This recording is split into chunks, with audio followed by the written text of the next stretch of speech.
You're listening to the Cyberwire Network, powered by N2K.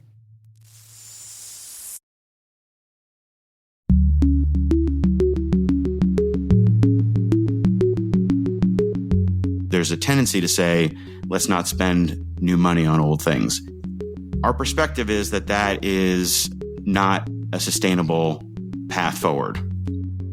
Hello, everyone, and welcome to Caveat, the CyberWire's privacy, surveillance, law, and policy podcast. I'm Dave Bittner, and joining me is my co-host Ben Yellen from the University of Maryland Center for Health and Homeland Security. Hello, Ben. Hello, Dave. Today, Ben looks at a new case involving cell phone searches at the border. I've got the story of the EU taking on regulation of AI. And later in the show, my conversation with Eric Wenger. He is Cisco's Senior Director for Technology Policy and Government Global Affairs. We're discussing the issue of global network resilience. While this show covers legal topics and Ben is a lawyer, the views expressed do not constitute legal advice. For official legal advice on any of the topics we cover, please contact your attorney.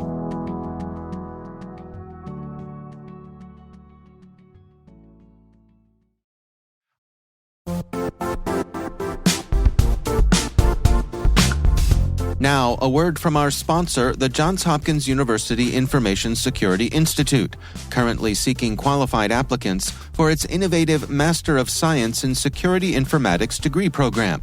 Study alongside world-class interdisciplinary experts and gain unparalleled educational, research, and professional experience in information security and assurance.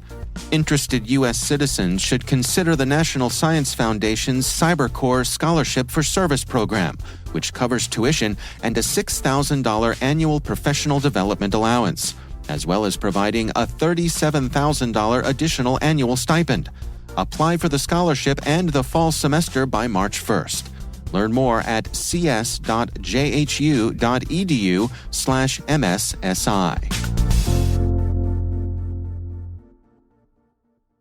All right, Ben, we've got some good stories to share this week. Why don't you kick things off for us here? So I'm always looking for interesting appeals court cases. And once again, it was Professor Oren Kerr who alerted me to one over Twitter. This comes from the Fifth Circuit Court of Appeals, which is in the southern part of the United States, largely based in the state of Texas. And this case concerns a search of a cell phone at the border.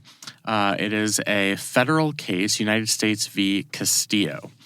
So what's interesting here is there's been a divide among courts about the Fourth Amendment standard for searches at the border. Fourth Amendment prohibits unreasonable searches and seizures. Right. There has been a long-standing exception under what's called a special needs doctrine, basically something that's distinct from normal law enforcement operations, that we have a policy interest in protecting the border that goes above and beyond apprehending criminals, and therefore the standard should be lessened. We've talked about a number of other cases from different circuits where courts have come to differing views about the extent of that border search exception. Right. Just recently we were talking about this. Yeah, I mean, it was literally a couple of weeks ago. Yeah. We had a case that went the other way than this one went. Huh. But there's really a divide as to how broad these searches can be at the border in the absence of a warrant. These are warrantless searches, which is what makes them particularly controversial. So what happened here is based on a suspicion, law enforcement at the border conducted a manual search of a cell phone. By conducting that manual search, they discovered indications that the person had child pornographic images on his device. And with that information gleaned from the manual search, they went ahead and conducted a forensic search. And through that forensic search, they got all different types of evidence, really a treasure trove of prohibited documents. He was arrested and was convicted. He is challenging the sufficiency of the evidence against him, saying that this was an overbroad, warrantless search at the border. What's interesting about this case is I think there's a split among different circuits about the standard for border searches. The Fifth Circuit has not really weighed into that growing dispute. and just quoting from the opinion here, the judge in this case, James Ho, says that in some circuits, the governing standard depends on the extent of the search. The circuits are divided over whether reasonable suspicion is required for a forensic search of a cell phone at the border.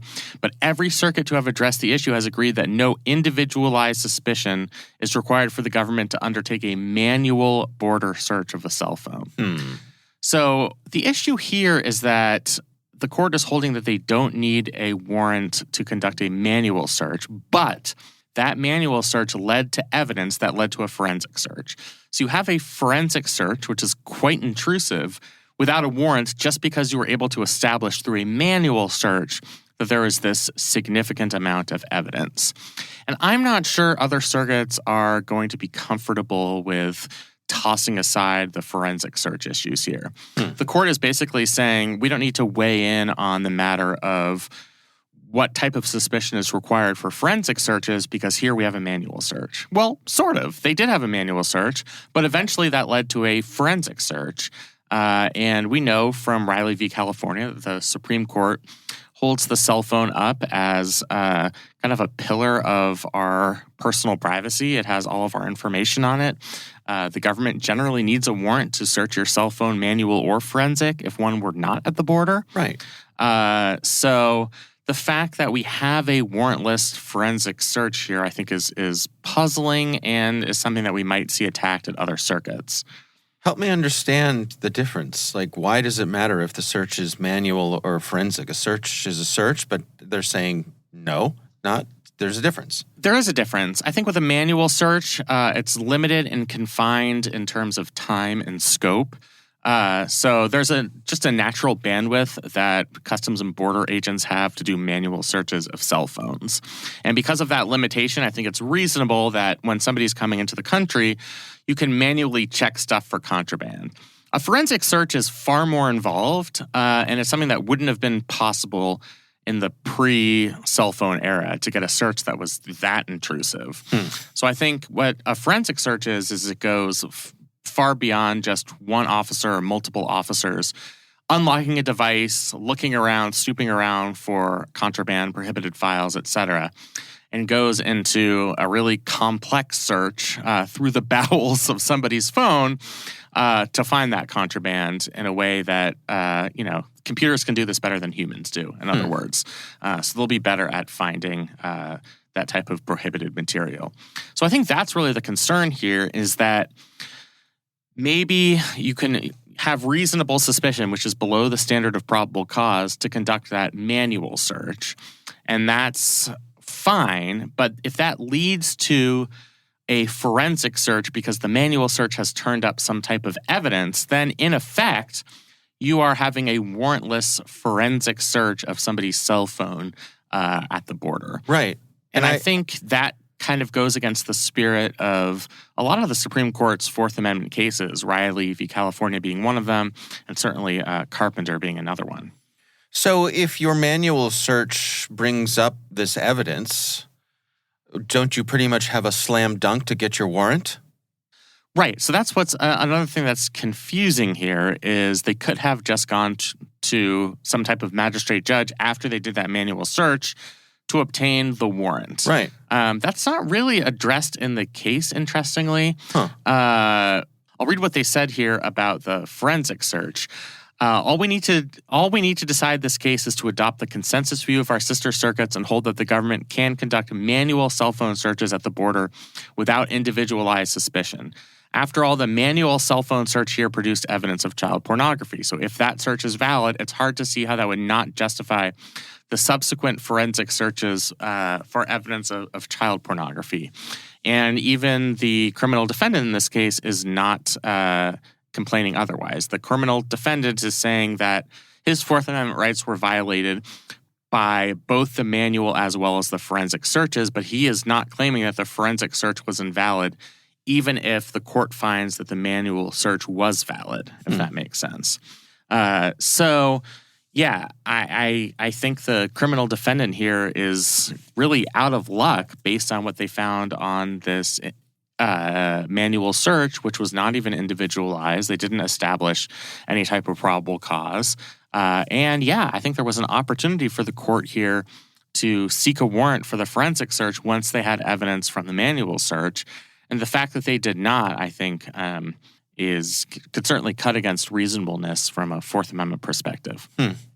So does this one more brick in that wall of heading towards the Supreme Court?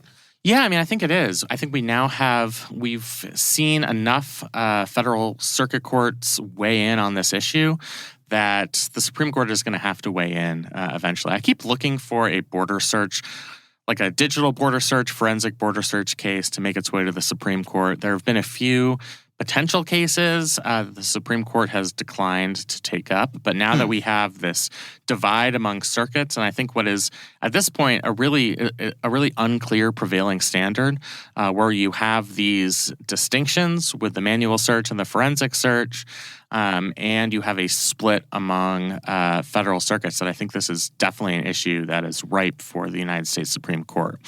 And I suspect that if it's not this case, it's going to be a case like this, where there's fruit of the poisonous tree, at least alleged by a criminal defendant. Maybe one type of legal search led to another warrantless search that violates somebody's Fourth Amendment rights. I think we could see a very similar case make it to the Supreme Court, and they'd have to decide these issues. I'm just trying to understand. You know me. I love my analogies to try to understand. Sometimes things. They're great. Yeah. Sometimes they're not. All right. All right. That's right. And I'm trying to compare this to a search of my home, right? So that the standard would be: listen, it's okay if we send in a couple of police officers to just look around, but if we send a robot in who can just go through everything with a fine-tooth comb, then that's different, right? Like, yeah, I mean, like, I think to me, like, how is it okay at all? How is the manual search? And I guess it's because it's at the border. They're saying that the manual search is okay. It's a lower level search. I'm trying to split the difference here, and I guess I'm having a hard time seeing the difference between a motivated law enforcement professional. Would know where to look and what to look for and all that sort of thing. A well-trained law enforcement professional. And I don't have a problem with that, but as you and I talk about over and over again, get a warrant. Right. Get a warrant. Right. So I'm just going to play devil's advocate here. Please. I know you love your terrible metaphors. Yes. I love playing devil's advocate. I think the judges see this as kind of a plain view doctrine corollary, where let's say you go into a house to conduct a manual search with a couple of officers, right, and find one image strewn across the floor of child pornography.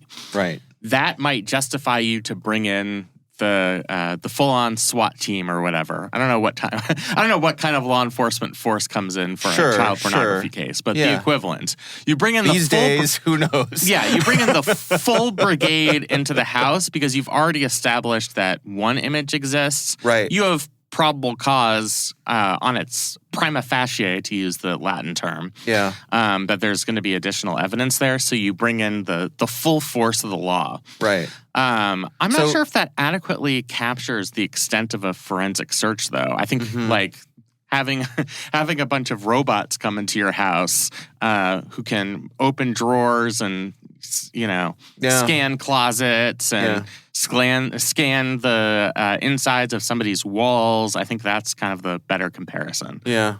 I mean, so is it, again, a police officer comes to someone's front door, knocks on the door, the person opens the door, and behind the person is stuck to the refrigerator with a magnet is an objectionable image that the police officer can see from the front door. Right. Now we got a reason to go further. But I would say now we have the justification for our warrant.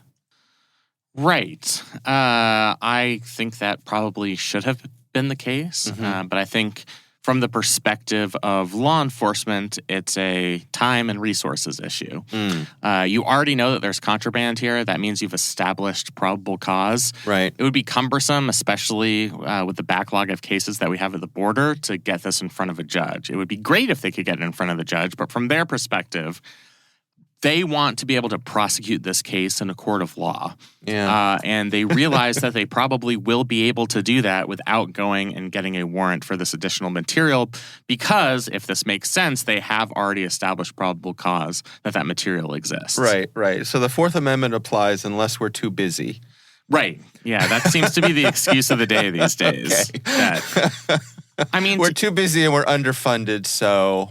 Yeah, it's just so hard to get in front of a judge. I get it. I mean, you have the evidence, so it might seem cumbersome at that point to be like, do we have to put together a whole file to get in front of a magistrate judge? When we know we're going to get We know we're going warrant. to find it. So why would we put in the effort Let's to do stay that? practical and, sort of meanwhile, here in the real world, this is what we need to do. Yeah, I mean, I think the Supreme Court might see it differently based on what they said in Carpenter, where they focused on the intrusiveness of the search itself. So its breadth, its depth, its revealing nature.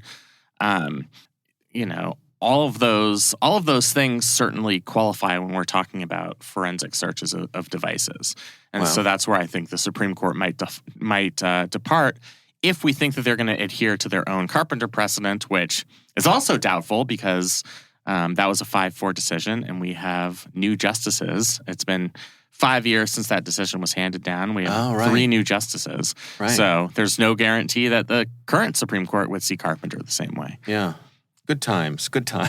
Yeah, so there's just not a lot of clarity in this area of the law. No, there isn't. But I guess that's just the way it works. I would highly recommend just not bringing over contraband items on a device if you are crossing the border. That's true. That would be my recommendation. Right. Crooks are stupid. That's why they're crooks. Exactly. Okay. All right. Well, how is this going to play out then? Where does this go from here? I mean, is this a done deal, or are we likely to see an appeal here? What's next? So this was a 3-judge panel of the Fifth Circuit. I'll note that the 3 judges here are all, I believe, Republican appointees, including some big names in the legal world. Leslie Southwick being one of them. James Ho was a Trump appointee who was highly touted by the political right. So I would suspect that the defendant will appeal this and try and get this in front of the Supreme Court with a writ of certiorari. And most litigants are not successful at accomplishing that goal, but maybe this litigant will be different. The litigant could also petition for a hearing en banc from the full panel of the Fifth Circuit Court of Appeals. I think that is a futile effort because the full panel of the Fifth Circuit Court of Appeals is only slightly to the left of Attila the Hun in terms of political orientation. Okay. So I don't think... So they're likely to track along what's already been done. Exactly. Yeah. Exactly. So the Supreme Court is the avenue. This defendant will probably file a writ of certiorari, and we'll see what the Supreme Court says. Wow. All right. Well, keep an eye on that one. For Fascinating. sure. Yeah. All right. Well, my story this week has seen a lot of coverage in a lot of different places. I happen to be pointing to an article here from the Atlantic Council. And this is basically about how the European Parliament, which is the legislative branch of the European Union, they passed a draft law last week that's going to restrict and add transparency requirements to the use of artificial intelligence in the EU. First of all, I think it's important to point out that things work differently in the EU than they do here in the States. So the fact that this law was passed doesn't mean that it's been put into effect. It means that it goes for debate now. Right. Right? I not to go all poli-sci, but there's the European Commission, which has different authority than the European Parliament, and they have to accede to the law. So hopefully they understand it. That's all I can say. Right. So this article in The Atlantic draws on a bunch of different experts in this area for commentary. So it's really interesting to see different points of view.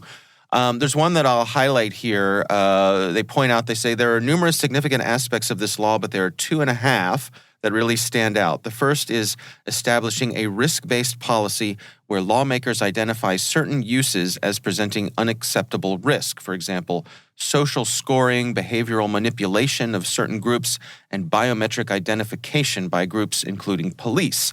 Second, generative AI systems would be regulated and required to disclose any copyrighted data that we use to train the generative model, and any content AI outputs would need to carry a notice or label that it was created with AI. It's also interesting what's included as guidance for Parliament is to ensure that AI systems are overseen by people, are safe, transparent, traceable, non-discriminatory, and environmentally friendly. So there's a lot going on here. I think at a high level, once again, we see the EU taking the lead on a thorny privacy issue, right? As they've done many times in the past. Yeah. And I can't quite account for, I could try to account, but there are just differences in the way our federal government works, polarization, partisanship, inertia that just isn't as prevalent in either state legislatures or the European Parliament. But it is absolutely noteworthy that Europe, and not even a state within the United States, is taking the first bite of the apple of this. I'll note that there has been debate and some proposed regulation at the state level dealing with AI, but this is the first that really tackles it in a comprehensive way in the post-iterative AI ChatGPT era. So it's certainly significant in that respect. I should point out that the quote I just read was from Stephen Teal, who is a non-resident senior fellow with the Atlantic Council's Geotech Center. So this goes in for debate, and certainly there's going to be some folks in law enforcement and perhaps industry who take issue with this. But, right. The industry seems particularly unhappy. Mm-hmm. ChatGPT and its founder basically said, if this proposal becomes law, it's going to be very hard for us to operate in Europe. Mm-hmm. Which, they always say that type of thing as a threat. And sometimes the European Parliament takes that threat seriously. Sometimes they don't. But it certainly would put a kibosh on a lot of the functionality of ChatGPT. It would make iterative AI just far more cumbersome to produce, especially with the requirement that there be a warning label on it saying that this was this image or this text was generated by AI. My other issue with this is, and I just haven't really done the research on it, the risk-based approach. I know this is something that's been talked about at the state level, that you evaluate how much regulation there needs to be based on the use of the AI itself. Mm-hmm. So certain things that entail higher risks, like things that might sway voters to influence elections, things that suggest post photos and videos that people see on social networks. Those types of high risks, high stakes uses of AI would merit greater regulation. I guess my issue with it, and I'm wondering your thoughts on it, is unless we can have a really dynamic process where we're constantly identifying what these high-risk areas are, it just runs it runs the risk of being outdated relatively quickly. Because it's hard to see 2 or 3 years down the line what a high-risk use of AI is going to be. It perhaps could be something that's just not on our radar right now. Yeah. So defining that in a statute or a regulation just might end up being limiting. That would be my first interpretation and first criticism of it. I think it certainly holds promise. I like that you're taking a scalpel and not a butcher knife at AI, because there are some uses that are not controversial and don't present a high risk, and there are some that are. I think it instinctively makes sense to go after those areas where there is a high risk. I just think it's something that's hard to define. Probably many different people in good faith have different definitions of what that high risk would be. So that would be something that certainly stood out to me in this regulation. Yeah. I mean, is it like that old chestnut of, pornography? I know it when I see it, but to define it is challenging? Yeah, and that, which came from a famous Supreme Court case, is pretty discredited because that's a poor way of defining something in the eyes of the law. Right.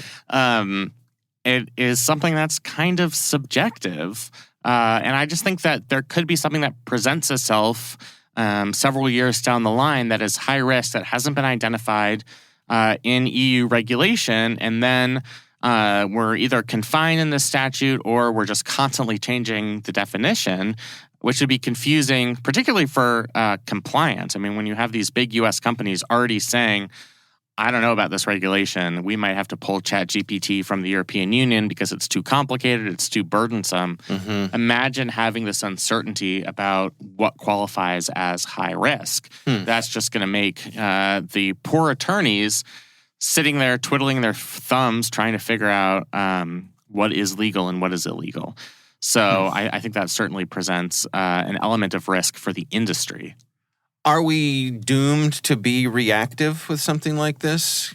I mean, obviously, this is an attempt to be proactive, but does the definition have to be formed on a case-by-case basis? Yeah, I mean, by nature, it is always reactive because we have to understand the threat before we try and regulate that threat or legislate on that threat. Right. So I get it from that perspective. This is as forward-looking as any legislative body could be. I mean, we're only about 6 months into what I would consider the new wave of AI. Yeah. And so the fact that that the European Union has advanced this type of regulation already is pretty impressive. I mean, that's not usually the timeline we see either in our legislatures here in the United States or in our legal system. It usually takes much longer. But yeah, I mean, it is going to end up being reactive just because, we're not talking about titans of the industry, visionaries here in the European Parliament who are always looking for the next best thing, the next greatest thing in tech. These are career bureaucrats. Those are at least the ones who are going to be making the decision for the European Commission. So I think their baseline knowledge of any of these issues is relatively limited. So by nature, it's going to have to be reactive to what the controversy is. Right. And that's just one of the problems of trying to regulate this stuff in the first place.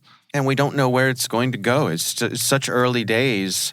As you mentioned, we don't know how this is going to play out. We don't know the areas of our day-to-day lives that it could affect.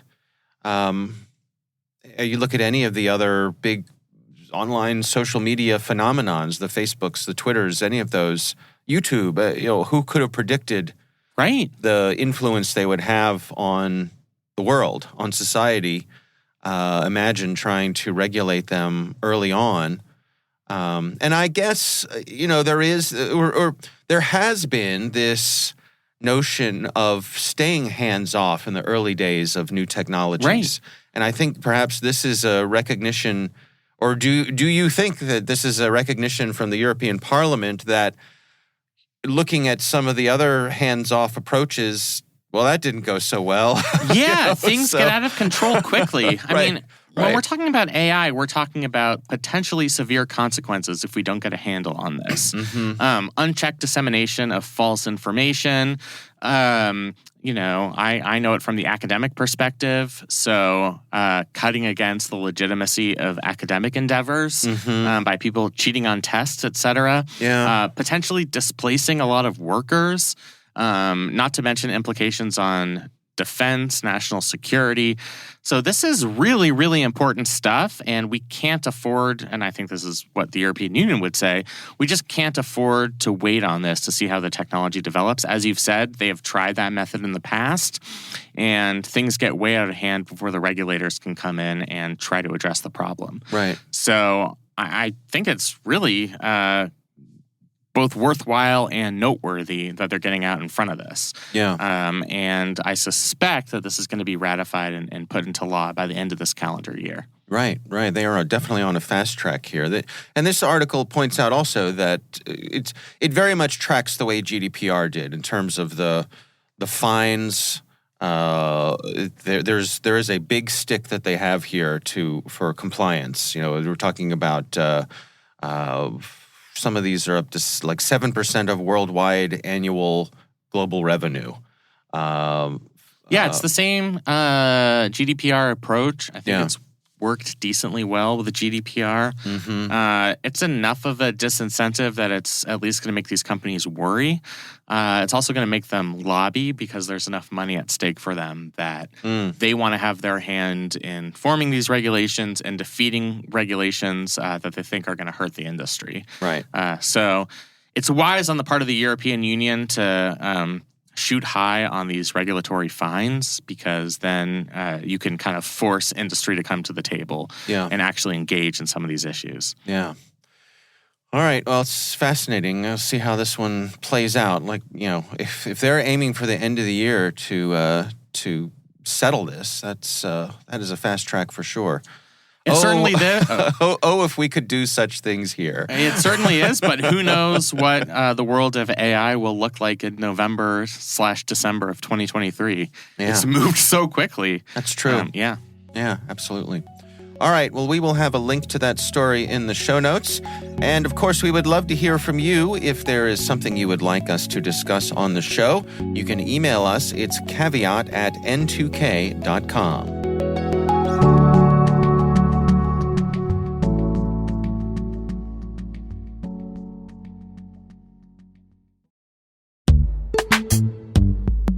This episode is brought to you by Palo Alto Networks, the leader in cybersecurity. As AI-driven attacks increase, organizations can't afford to have network security that's stuck in the past. Discover how Palo Alto Networks can help you predict what's coming and proactively secure against it with a zero-trust, AI-powered network security platform built to secure whatever, whenever, wherever. To learn more, visit paloaltonetworks.com/network security platform.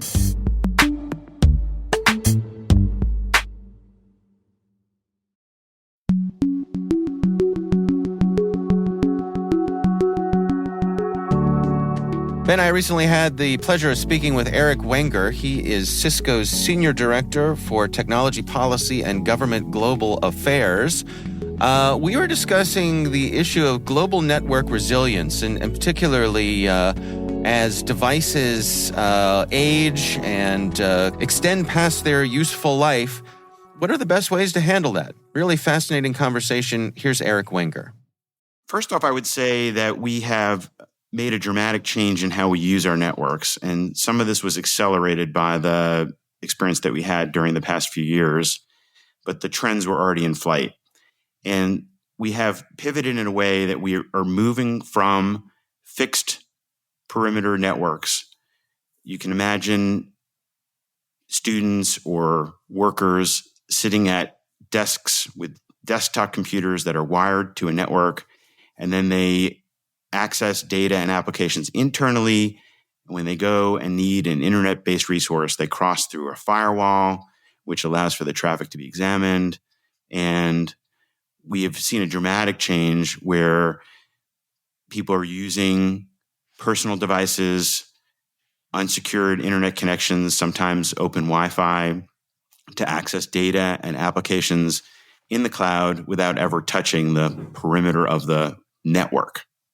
So that is a real change, and it presents new challenges, obviously, for security professionals to figure out how best to address those kinds of challenges. In addition, we're seeing an aging of the infrastructure, the technology that we have relied upon for years, decades, essentially sitting in a closet without being touched, is presenting new security challenges that require new attention. Yeah, I think that's a really fascinating reality that we face these days. There's that old saying that if it ain't broke, don't fix it. But as new vulnerabilities are discovered with old hardware, I guess that adage just hasn't stood the test of time. Right. So we have the technology environment itself is changing. People are layering on new services and capabilities on top of existing infrastructure. We have threat actors that are adapting their behaviors to what they see work. And we have the dynamic nature of the threat environment itself. And so when you put all these three things together, you can say that the technology, as you said, Dave, if it ain't broke, don't fix it. That suggests that you should just leave it alone. It seems to be working and let's not touch it. but the environment that we're operating in from a threat perspective requires us to actually have some fixed and focused attention, investment of resources. And so it may seem that that device in the closet, again, should be left alone. And if I make any decisions about changing it, updating it, securing the configurations, patching it, then I potentially introduce new risk, because any change to the environment could cause it to potentially fail, and I don't want to do that. And I also am taking something that has a completely amortized cost and then introducing new ongoing operating expenses associated with that. And so there's a tendency to say, let's not spend new money on old things. Our perspective is that that is not a sustainable path forward. Well, what are the options that folks have available to them then? What sort of things can be done in order to come at this problem? One thing that we see is that the adoption of cloud-based resources can provide some significant security benefits in this regard, especially if somebody else might be better positioned to manage the security risk than you. And so if you look at the Hafnium attack from a couple years back, you had servers that were being maintained on-premise inside of, in this case, it was Exchange servers, but it could be, any kind of on-premise resource where there was no effort being maintained to patch and secure those servers. And the simple act of taking some of those things that are running inside of an organization and then lifting it and putting it in the hands of a cloud provider who actually has expertise and dedicated resources to maintain security may significantly improve the posture of any organization. So I think that's one thing to think about, is what do I have the resources to maintain and secure on premises, and what should I actually turn over to somebody else and rely upon their expertise instead? What about the hardware that I have on site still? How do I go about the proper care and feeding of that stuff? Well, the first thing I think you need to do is to figure out what you have. If you don't know what technology is running inside of your environment, then it is essentially impossible to make sure that you're securing it properly. So conducting an in-depth audit of the technology that's running inside your network and understanding what you have, I think is clearly step one. The second step is to then assess what of the technology that I have is end of life, end of support, where there's no further patching that is available for it.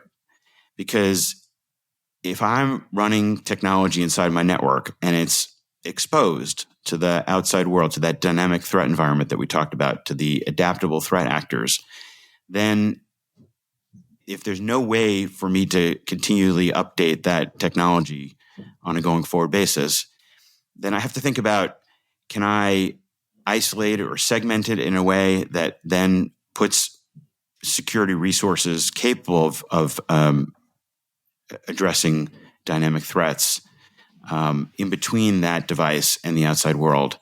And if not, then I really should give serious consideration to taking it out of service. Is there a point of diminishing returns with old hardware? I mean, is it reasonable to say, as an organization, we will have no servers that are older than X number of years, just as a matter of policy? I don't think that there's a fixed timeline that you put on the use of technology. The question really is there a plan in place to make sure that it can be continued to be used in a safe way? So, for example, there is medical equipment that you see inside of doctors' offices that is tied to generic computing equipment, laptops and desktop equipment, things like that. They run oftentimes commercial, consumer-grade operating systems, sometimes Windows 95, Windows 7, whatever it is. Right. And it may be the case that that equipment can't really be replaced with newer operating systems because, and we just actually, this was something we discussed on, I guess, back and forth between us by our correspondence on an earlier show. Yeah. There may be times where you say, I need to patch this in order to be able to make sure that it continues to operate in a dynamic threat environment, there may be some of that technology you just say, I'm going to take it offline and I'm going to use it in a mode where it is not connected to anything else. The question first is, do I know what I have and do I have a plan for dealing with it? If I look at it and say, this is critical, I have to have it, and I can operate it in a mode that is disconnected, then maybe I have a reasonable plan for continuing to use it after it's no longer supported. But if it's connected to a dynamic threat environment, that's really the question, the point you have to ask yourself. Can I safely continue to use this technology in the mode that it's currently connected? And if there is no plan for support, then that's the line that I would say you shouldn't cross. Mm-hmm. What about putting something in between that device and the open internet then? If you have something that has critical functionality within your organization, but you're concerned about its security, is that a viable solution as well, to put up some walls, some barriers between it and the rest of the world? I mean, I think that's the question that you have to ask yourself. The tendency that humans have is to connect things. And so anything that can be connected will be connected. And so, if you look at, for instance, the attacks on the Natanz nuclear reactors in Iran, it's fascinating because those centrifuges were designed to be operated in an offline mode. And the attacker's software was so effective that it actually, using SneakerNet, was able to get inside of the boundaries of this closed facility and then come back out again to the internet. So the assumption that something can be effectively disconnected from the internet, I think, is something that needs to be thought about very carefully. But assuming that you understand the risk and you know that you're operating with a technology that cannot be patched, and you've decided that it is being operated in an offline mode or with some intermediate technology from the network that then provides augmented protection to take care of it and to step in where the device can't protect itself, then that may be a reasonable decision. If you can't do those things, then again, you need to say to yourself, this is something that I potentially should take out of service and replace it with something that is being currently supported by. So again, I don't think the answer is there's a fixed period of time. The question is, do I know what I have? Do I have a plan to protect it? And if I can't adequately protect it and I can't segment it or I can't isolate it, then I need to move on. And even though, it may seem like it's cheaper to continue to operate that technology that, again, is just sort of sitting in a closet, nobody's touching it, it doesn't cost me anything, but there may be a technical debt that's accruing off books. And so it may seem like that there's no cost associated with that technology because I'm not spending anything on a regular basis, but I have this shadow cost that is accruing, and eventually I'm going to have to pay that debt. And to what degree is that the key to making your case to the powers that be within an organization? I mean, do you come at this from a risk assessment point of view to your board of directors, for example? I think we all have a role to play here, right? The developers of the technology have a role to explain what period of time they support the technology that they have supplied, to make it easy for customers to understand where there are known exploited vulnerabilities, what secure configurations and mitigations are available, how to identify technology that needs patching, and to make it as easy as possible to patch. The operators of the technology, again, need to understand that they have a shared role in managing risk, and you can't, again, just sort of set and forget a technology that is exposed to a dynamic threat environment and expect that forever it's going to be cost-free, even if I'm not expending money on a regular basis. And then the government, I think, has an important role here too, to model the kinds of behaviors that it hopes to see from regulated entities, to share information about risk, and then to provide the right kinds of incentives so that those who are building technologies and those who are deploying technologies are helping to manage those risks in a reasonable way. Because, this is a shared environment after all. And so therefore, things that are happening, my neighbor's house can't be on fire without me being at some risk as well too. Mm-hmm. Where do you suppose we're headed here? I mean, is it your perception that word is getting out about this, that these are policies that folks are adopting? We think it was an important development, what happened on April 18th, and you did a special advisory about this on your show. And so there was a joint advisory that came out from the U.S. government. It was CISA, FBI, NSA, Right. in concert with the UK's National Cybersecurity Center. And it highlighted the existence of known exploitive vulnerabilities in this case, it was some poorly managed Cisco technology, but it could happen from any of our competitors or peer companies. And so what we're trying to do is to say, we could each take turns having our technology that we put out years ago that is no longer being patched by the user of the technology, that it could continue to generate headlines and we could point fingers at each other. But instead, we think it's actually more important to gather everybody around the table and to start having a conversation that involves the developers of the technologies, the users of the technologies, and the government to figure out how we identify what is out there, what patches can be deployed, and frankly, what technology is beyond its useful life and can no longer be secured and needs to be taken out of service. And so that's part of the reason that we're trying to get out here and talk about this today is to make sure that we are pulling all the stakeholders together and having an important conversation about how to manage this risk and how to work together. Eric, I seem to recall back in April, we covered an update that you all had sent out some information to your customers that related to this. What can you share about that?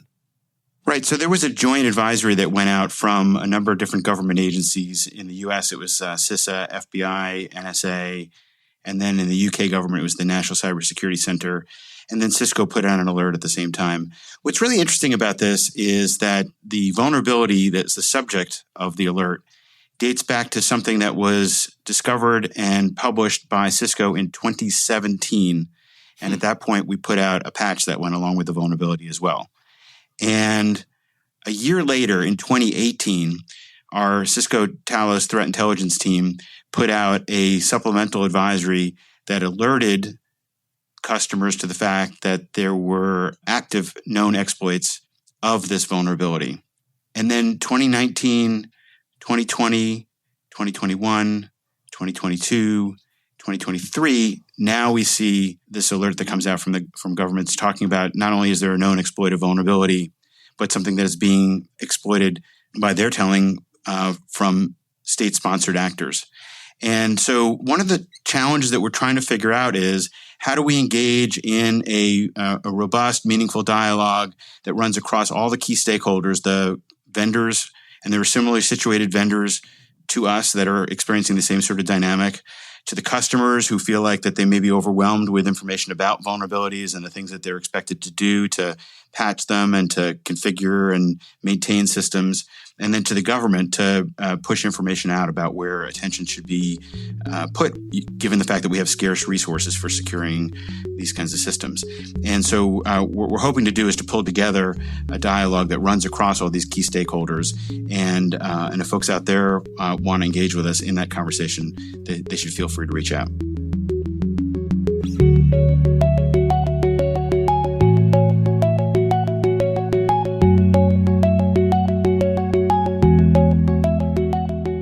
Ben, what do you think? Yeah, I mean, this is something that's certainly outside my wheelhouse of expertise, so it was just a really interesting interview. We all know that there are risks of legacy devices, legacy networks, but to think of it in a really macro perspective as to how this is going to affect the private sector, governments, and how we can address it, I thought it was really interesting. Yeah, and we appreciate Eric Wenger taking the time for us. Really interesting insights there.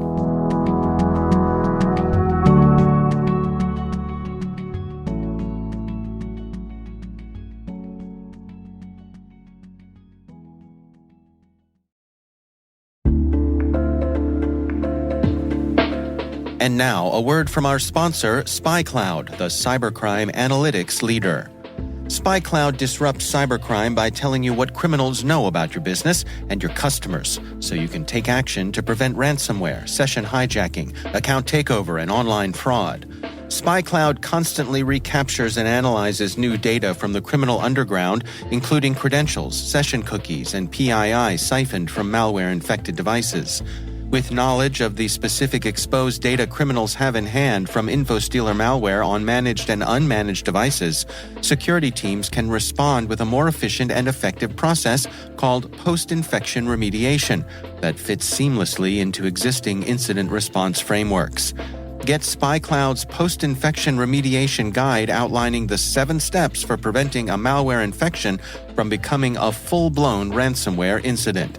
Visit spycloud.com/cyberwire. That's spycloud.com/cyberwire. And we thank SpyCloud for sponsoring our show.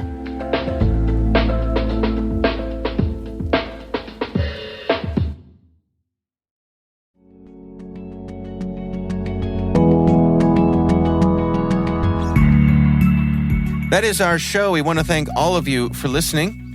We'd love to know what you think of this podcast. You can write us an email at caveat@n2k.com. We're privileged that N2K and podcasts like Caveat are part of the daily intelligence routine of many of the most influential leaders and operators in the public and private sector, as well as the critical security teams supporting the Fortune 500 and many of the world's preeminent intelligence and law enforcement agencies. N2K Strategic Workforce Intelligence optimizes the value of your biggest investment, your people. We make you smarter about your team while making your team smarter. Learn more at n2k.com. Our senior producer is Jennifer Iben. The show is edited by Elliot Peltzman. Our executive editor is Peter Kilpie. I'm Dave Bittner. And I'm Ben Yellen. Thanks for listening.